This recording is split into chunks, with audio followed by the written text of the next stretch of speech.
kabajamo obbo Yaadataa Junaydii akkuma kaleessa ilkaan kan kotorchanitti arras fayyadama kiyyaaf waa hunda kan keenatu cufayanii beella manaa seenanii jiru. Kanaaf isinis naaf ulfaadhaa isammoo naa galateeffadhaa. Atinuuf agartuu kee gorsaa kee abbaa kee kitaaba dubbifamee dhumne jechuudha Kadiir Martuu jechuun. Kun siif hin malu Rabbi si haa fayyisu Rabbi si waliin haa jiraatu Rabbiitu caala. Saba koo lammii koo jechaa ture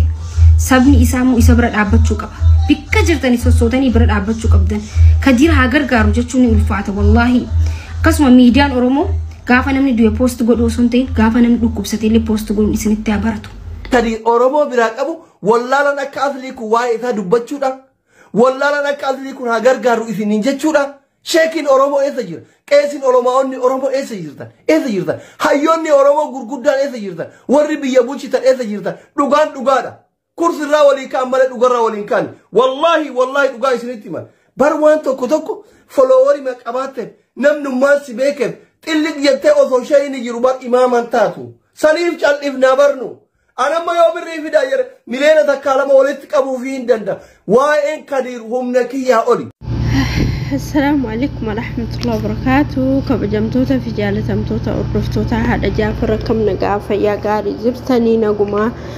نجا كيسني بق نجا تاتني بق نجا جراتني والله إمي كدير كوني باقي نمتي أجاما باقي قرانا منياتا سبحان الله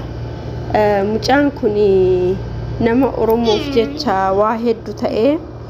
yeroo ijoollummaa keenyarraa yeroo inni yuunivarsiitirraa ari'amee sababa kana ari'amee sababa kana akkana ta'e jedhanii dhageenya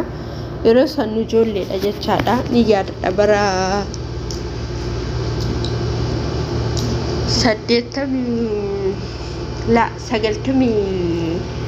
96 akkasii yaadadha yeroo sanitti Kadiir akkana ta'e Kadiir akkana ari'amee Kadiir akkasii bakka karma kana yoo dubbatan hin dhagaa jechaadha. Subhanallah amma garuu waggaa 19 guutuu dhibee ufitti dhooysee osoo nama tokkotti hin himatinii obsee qabatee taa'anii amma garuu yeroo humna isaatii ol taruu yeroo irra baatee irra darbitee jirtu akkanumatti wachi ilaalanii nama dhibameef nama fayyaa qabuun hin beekan jechaadha. Subhanallah namni hedduun immoo Kadiir nama shisha fayyadamu Kadiir nama arsuudha Kadiir nama maalii ta'u Kadiir nama suusin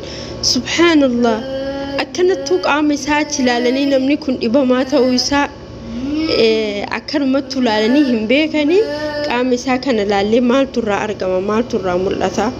nama dhibamee dhibeen miidhame ta'uu isaa jechaadha.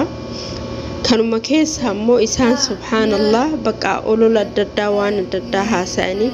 wallahi nama ajaa'ibsiisa takka yoo laalanii ilmi namaa kun akkamitti yaadaa nama jechisiisa maadri garuu wallahi garaana nyaate maaliif jennaanini ilmi namaa tokko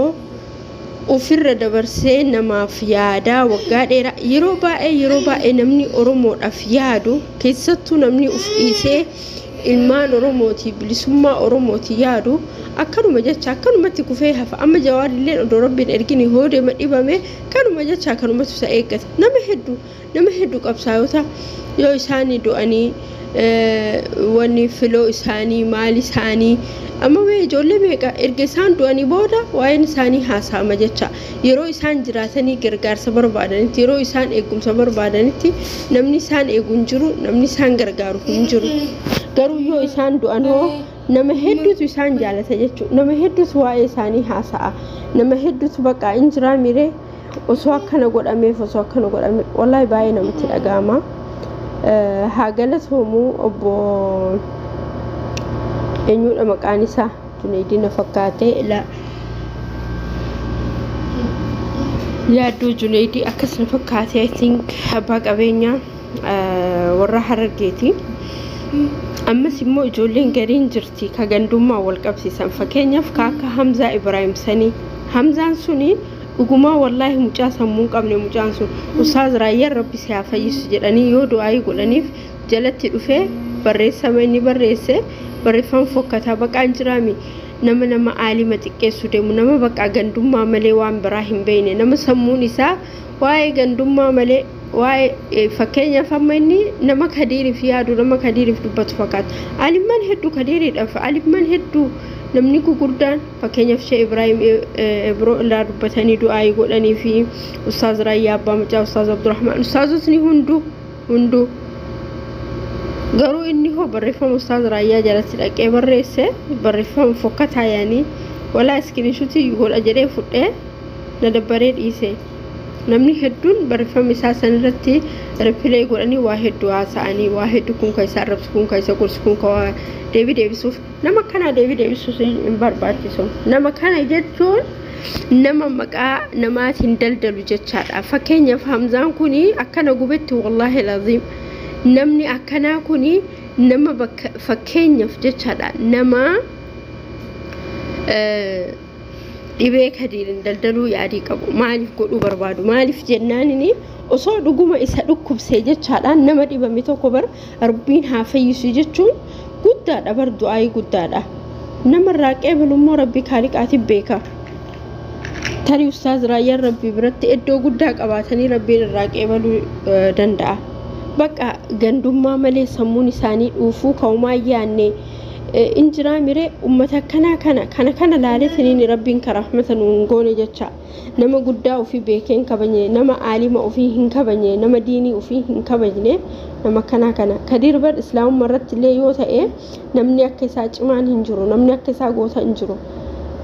yeroo ergama rabbi sallallahu alaihi wasallam arrabsanii ennumaan duratti ka dubbatu kaas booyetiniin as ba'ee booyee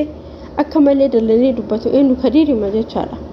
garuu warri suni sanii gadi warri dhoqqeen sammuun isaanii dhoqqee waan addaa asaanii waan hin taane waan argan of keessaa gannaqanii inshallah kadiri keenya rabbiin si afayyisu Oromoon akkuma ati osoo kutaawwan addan qoodiin osoo amantiin addan qoodiin jaalatu sun si faana jira si duuba jira namni kamuu jechaadha namni kamuu namni si duuba of duuba deemu hin jiru si gargaaru irratti akkuma jedhani loomiin 50 nama tokko baadha nama 50 fi akka geexitti ilaalan jedhanii yaa jarana geexin afaan Oromootiin maaliidhasi haadri hin beeku akkasitti ilaalan jedhanii kanaafuu wallahi rabbiin isa haa fayyisu rabbiin inshaa Allah dandahaadha fayyaa guutuu deebisee fi nama fayyee qulqullaa'u rabbiin isaa godhu ammuma sanillee wallahi maal jedhanii dubbatanii kadiirii jedhanii hiriyootiin isaa